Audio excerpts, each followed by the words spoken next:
पानी में जादुई ढाबा। एक छोटे से गांव में रमेश नाम का एक व्यक्ति अपनी पत्नी कविता और बेटी कंचन के साथ रहा करता था। रमेश बहुत ही ज्यादा गरीब था और उसके पास कोई काम धंधा भी नहीं था। वह बहुत ही मुश्किल से अपने परिवार का गुजारा कर पा रहा था। कविता, अब तो हमारी बेटी भी धीरे धीरे बड़ी हो रही है। मुझे तो ये समझ ही नहीं आ रहा कि मैं अपनी बेटी के लिए आगे चलकर क्या ही कर पाऊंगा। मेरे पास तो कोई जमा पूंजी भी नहीं है। पता नहीं मैं इसे कैसे पढ़ा लिखा पाऊंगा। गांव में अगर किसी को कोई भी छोटा मोटा काम पड़ता तो वे रमेश को बुलाकर करवा लेते थे, जिससे उसकी थोड़ी बहुत कमाई हो जाती थी। लेकिन ये हमेशा का नहीं था। उसे कभी काम मिलता तो कभी नहीं मिल पाता था, जिससे वे ज्यादा पैसे नहीं कमा पाता था। अब मैं क्या ही करूं कविता, कोई ऐसा काम मिल ही नहीं रहा जिससे अच्छी कमाई हो पाए। आप इतनी चिंता क्यों कर रहे हैं? अगर ऐसे ही टेंशन लेते रहेंगे तो बीमार पड़ जाओगे। धैर्य से काम लो, और रही बात काम की, वो भी मिल जाएगा। कविता के समझाने के बाद रमेश फिर से काम की तलाश में निकल पड़ता है और काम ढूंढते ढूंढते उसे शाम हो जाती है और वे घर वापस आ जाता है। कविता, बहुत जोर से भूख लगी है, अगर कुछ खाने के लिए है तो दे दे। जी जरूर, आज के लिए थोड़ा सा अनाज और सब्जी बची थी तो मैंने वही बना ली, लेकिन अब कल से कैसे गुजारा होगा मुझे तो कुछ समझ नहीं आ रहा है। अब क्या कर सकते हैं, जो रूखी सूखी बनाई है वो ही खिला दे। मैं तो खुद काम की तलाश में सुबह से भटक रहा हूँ, लेकिन कहीं भी काम नहीं मिला। मैं तो परेशान हो गया हूँ। आप बिल्कुल भी चिंता मत कीजिए, अगर भगवान ने चाहा तो जल्द ही जल्द हमारे अच्छे दिन आएंगे। आज तो रोटी सब्जी नसीब हो गई, लेकिन पता नहीं कल भी खाना मिल पाएगा या नहीं। ऐसे ही अगली सुबह फिर से रमेश काम की तलाश में भटक रहा होता है और भटकते भटकते उसे एक भिखारी मिलता है जो उससे कहता है, बेटा, अगर तुम्हारे पास कुछ है क्या तुम मुझे खाने के लिए दे सकते हो? बाबा, मेरे पास तो कुछ भी नहीं है। मैं तो खुद काम की तलाश में यहाँ वहाँ भटक रहा हूँ। कोई नहीं बेटा, चिंता मत करो, भगवान तुम्हारी जल्द ही सुनेंगे। इतना बोलकर वे भिखारी भी वहाँ से चला जाता है और रमेश भी भटकता भटकता काम की तलाश में बहुत ज्यादा थक जाता है और वह एक नदी के पास जाकर बैठ जाता है, जहाँ वो खुद से कहता है, काश मैं उस बूढ़े बाबा की कुछ मदद कर पाता। गरीब लोगों को इस तरह से भूख से तड़पता देख मुझे बहुत ही ज्यादा दुख होता है। काश मैं उन सब लोगों की मदद कर पाता, और अगर मेरे पास पैसे होते तो मैं एक छोटा सा ढाबा जरूर खोलता, जिसमें मैं बहुत ही कम दाम में गरीब लोगों को खाना खाने के लिए देता। लेकिन मैं ये भी कहाँ से ही कर पाऊंगा, ना तो मेरे पास पैसे हैं और ना ही काम काज है। ऐ ऊपर वाले, मेरी मदद कर, मुझे कुछ काम तो दिला। घर पर मेरी बीवी बच्चे भी भूख से तड़प रहे हैं। रमेश की सारी बातें नदी किनारे बैठी एक जल परी सुन लेती है और तभी वो नदी के बाहर निकलकर रमेश से कहती है, रमेश बाबू, तुम्हें चिंता करने की कोई भी जरूरत नहीं है। मैं जानती हूँ तुम बहुत ज्यादा परेशान और दुखी हो। तुम लोगों को खाना खिलाकर उनकी मदद करना चाहते हो ना, लेकिन तुम आर्थिक रूप से इतने सक्षम नहीं हो कि उन लोगों को खाना खिला सको। मुझे पता है तुम एक नेक इंसान हो जो हमेशा दूसरों की मदद करना चाहता है। मैं तुम्हारी मदद करना चाहती हूँ। मदद? पर मेरी मदद आप कैसे कर पाओगी जलपरी? रमेश, तुम्हें जिन जिन सामानों की जरूरत पड़ेगी इस नदी के अंदर तुम्हें वे हर सामान मिलेगा, लेकिन उसके लिए तुम्हें नदी के अंदर जाकर सामान लेकर आना होगा। आप क्या कह रही हैं जलपरी, नदी के अंदर? रमेश, घबराओ मत, मैं तुम्हें कुछ नहीं होने दूंगी। जितनी बार तुम चाहो इस नदी के अंदर जाकर सामान ला सकते हो और ढाबे पर ले जाकर बेच सकते हो, जिससे तुम और तुम्हारे बच्चों का पेट पल जाए और वो भरपेट खाना खा सके। लेकिन जलपरी, आप मुझ पर इतना मेहरबान क्यों हो रही हैं? देखो रमेश, मैं अच्छे से जानती हूँ तुम बहुत ज्यादा दयालु और एक अच्छे व्यक्ति हो और तुम गरीबों की मदद भी करते हो, लेकिन तुम आर्थिक रूप से बहुत ज्यादा गरीब और परेशान हो। मुझे पता है अगर मैं तुम्हारी मदद करूँगी तो तुम गरीबों की मदद जरूर करोगे, तो इसलिए मैं चाहती हूँ कि मैं तुम्हारी मदद करूँ। जलपरी, तुम्हारा बहुत बहुत शुक्रिया। तुमने तो मेरी सारी परेशानी ही खत्म कर दी है। अब मैं गरीब लोगों को भोजन करवा पाऊंगा। इतना बोलकर जलपरी वहाँ से गायब हो जाती है और रमेश नदी के अंदर अपनी जरूरत का सामान लेने के लिए चला जाता है, जिससे अनाज, मसाले, बहुत सी चीजें होती है। अपनी जरूरत का सामान लेकर रमेश अपने घर चला जाता है और ये सामान देखकर कविता रमेश से पूछती है, हे भगवान, आप इतना सारा सामान कहाँ से लेकर आए जी?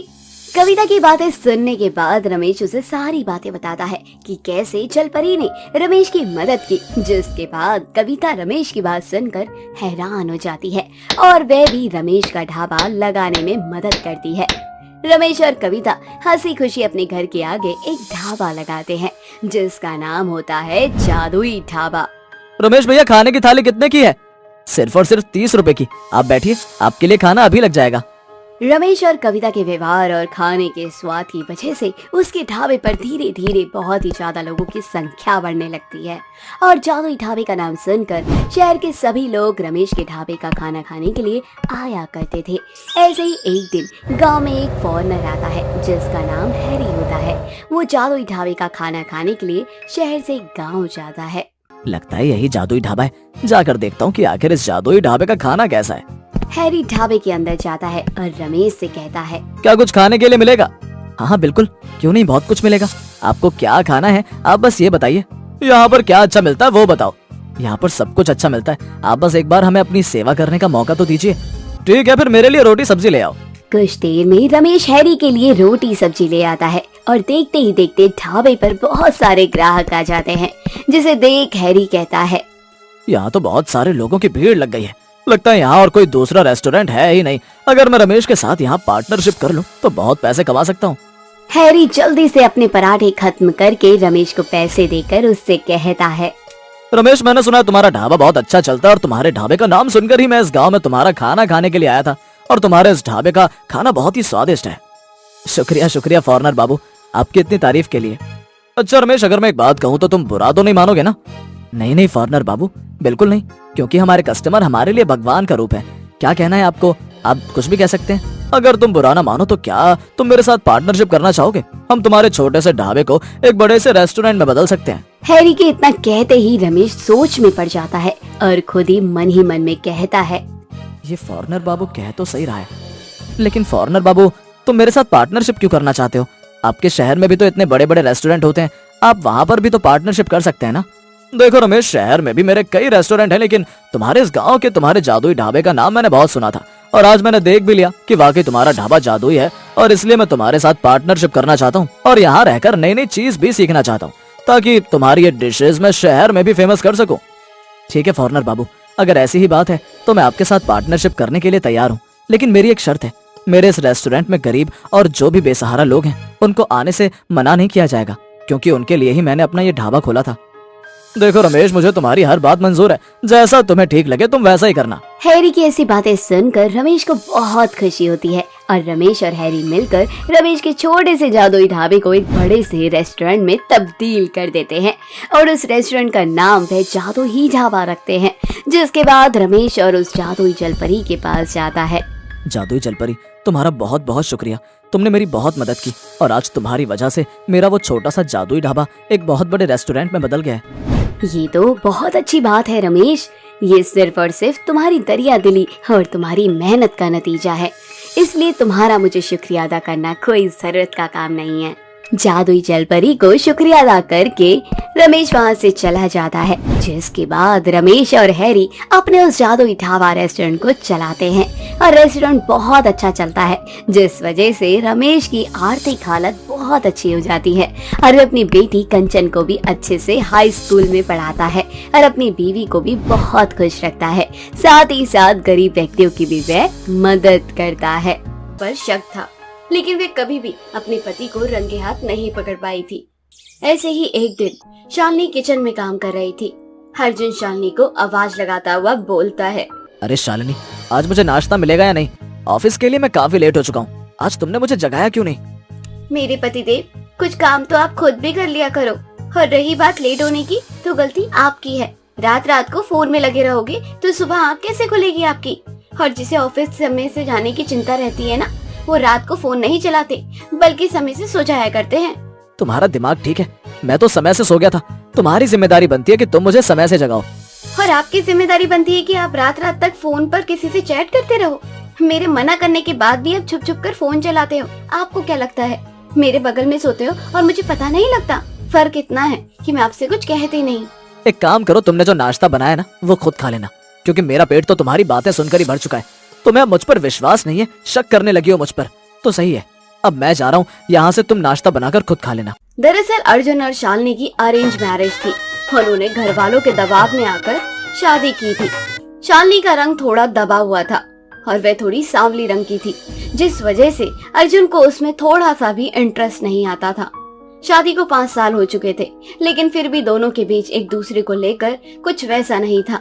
अर्जुन गुस्से में ऑफिस चला जाता है। ऑफिस में अर्जुन अपनी गर्लफ्रेंड रागनी से कहता है, रागनी, आज तुम खाने में क्या लेकर आई हो? यार, आज मैं नाश्ता भी नहीं करके आया हूँ। मेरी बीवी ना सुबह सुबह कलेश करना शुरू कर देती है। पता नहीं उसके दिमाग में भूसा भरा है क्या। अरे तुम चिंता क्यों करते हो, मैं हूँ ना तुम्हारे लिए। खाना लेकर आई हो, तुम मेरा लंच कर लो। मैं आज तुम्हारा फेवरेट शाही पनीर और तंदूरी नान लेकर आई हूँ। सच में तुम मेरा बहुत ख्याल रखती हो। ये जो रागनी है वो अर्जुन की गर्लफ्रेंड है। दोनों ही एक दूसरे से काफी समय से रिलेशनशिप में है। रागनी देखने में बहुत ही सुंदर और बहुत ही गोरी है। इस वजह से अर्जुन अपनी पत्नी शालिनी को छोड़ रागनी के पीछे उसके प्यार में पागल है। ऐसे ही शाम को रागनी और अर्जुन दोनों ऑफिस से घर जाते हैं। रास्ते में रागनी को पिज्जा खाने का मन करता है और वे अर्जुन से बोलती है, अरे अर्जुन, मैं क्या कह रही थी, मेरे सामने रेस्टोरेंट है, वहाँ चलकर पिज्जा खाएं क्या? खाने के साथ साथ आज डिनर भी वहीं कर लेते हैं। मुझे पता है घर जाओगे ना तो तुम्हारी पत्नी फिर से कलेश करना शुरू कर देगी। तुम्हारी बात तो बिल्कुल सही है। चलो ठीक है, आज हम बाहर डिनर करेंगे। इस तरह से अर्जुन और रागनी दोनों वहाँ डिनर करते हैं। तो वहीं दूसरी तरफ शालिनी बहुत देर से अर्जुन का इंतजार कर रही थी, लेकिन अर्जुन शालिनी का फोन भी नहीं उठा रहा था। रात काफी हो चुकी थी। जैसे ही आता है, शालिनी उसके ऊपर बरसना शुरू कर देती है। ये क्या तरीका है घर आने का? मैं तुम्हें कब से फोन कर रही हूँ, तुम्हें मेरी फिक्र है या नहीं? जबरदस्ती शादी का मतलब ये नहीं है कि किसी रिश्ते का कोई मतलब नहीं होता। तुम्हारा जब दिल चाहे तब तुम घर आ रहे हो, तुम्हारा जब दिल चाह रहा है जब तुम घर से जा रहे हो। शालिनी और अर्जुन में काफी ज्यादा बहस हो जाती है।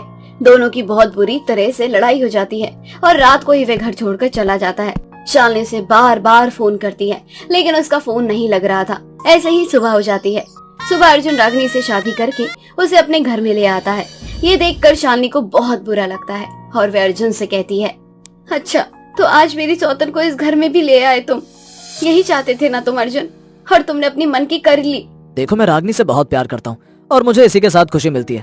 बेकार में तुम मेरी लाइफ और अपनी लाइफ बर्बाद करने में मत लगी रहो। इतना बोलकर अर्जुन अपने कमरे में चला जाता है। ऐसे ही समय बीत जाता है। शालिनी अब घुट घुट कर उस घर में जी रही थी।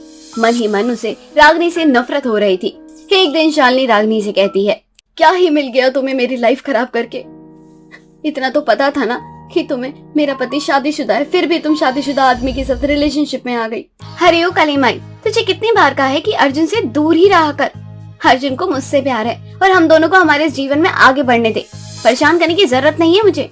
कम से कम भगवान से तो डरी होती, और भगवान ना बुरे लोगों का साथ हमेशा बुरा करता है। तुमने मेरे साथ जो किया है उसके लिए भगवान भी तुम्हें कभी माफ नहीं करेगा। भगवान हमेशा बुरे लोगों के साथ बुरा करता है। तुम्हारा बुरा हुआ है।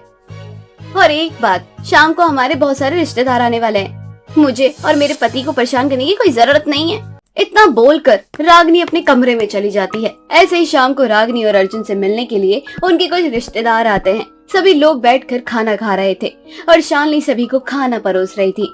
खाना खाने के थोड़ी देर बाद रागनी का पेट खराब हो जाता है। सबके सामने वो बार बार शौच जा रही थी। बहुत चक्कर लगाते लगाते बेचारी के कपड़े खराब हो जाते हैं, जिससे सभी रिश्तेदारों के बीच उसकी बेइज्जती हो जाती है। तो लोग कुछ उसका मजाक बनाते हैं। इन सब से शालिनी को बड़ा ही मजा आता है और वे अपने कमरे में जाकर अपनी खुशी को जाहिर करते हुए बोलती है, अब आया ना मजा, मेरी जिंदगी बर्बाद करके अपने रिश्तेदारों के साथ पार्टी कर रही है। कैसा लगा बेइज्जती करके? अभी तो शुरुआत है, पूरी पिक्चर तो मैं बहुत परेशान कर दूंगी। अभी तो बस पेट खराब किया है, पूरी जिंदगी खराब करना बाकी है। मेरी शादीशुदा जिंदगी बर्बाद की है तूने, खून के आंसू ना रुला दिए। तो मेरा नाम भी शालिनी नहीं। अरे अगर मैं सांवली हूँ तो मेरा क्या दोष? मेरे माँ बाप ने जिससे शादी करा दी उसी ने मुझे इतना धोखा दे दिया। इतना बोलकर शालिनी बहुत खुश होती है। तभी वहाँ अर्जुन आता है और अर्जुन खींचकर शालिनी को एक थप्पड़ मारता है और कहता है, अच्छा तो ये सब तुमने किया है? क्या मिला ये सब करके? तुम्हारी वजह से मेरी बीवी के सबके सामने बेइज्जती हो गई। तुम्हारी एक गंदी शक्ल ना अब मुझे नहीं देखनी। ये घर छोड़कर हमेशा हमेशा के लिए चले जाओ, वरना मैं खुद एक घर छोड़कर चला जाऊंगा। उसके बाद तुम यहाँ अकेले रहना। अरे अर्जुन बस, और कितना परेशान करोगे मुझे? और आपको ये घर छोड़कर जाने की कोई जरूरत नहीं है। मैं ही इस घर को छोड़कर चली जाती हूँ। उसके बाद आप हमेशा अपनी दूसरी पत्नी के साथ अपने जीवन में हंसी खुशी आगे बढ़ना। शालिनी बेचारी अपना सामान पैक करके वे घर हमेशा के लिए छोड़कर चली जाती है। वे समझ जाती है कि बदला लेना या परेशान करने में कुछ नहीं रखा है, क्योंकि अर्जुन शालिनी से नहीं बल्कि रागिनी से प्यार करता है।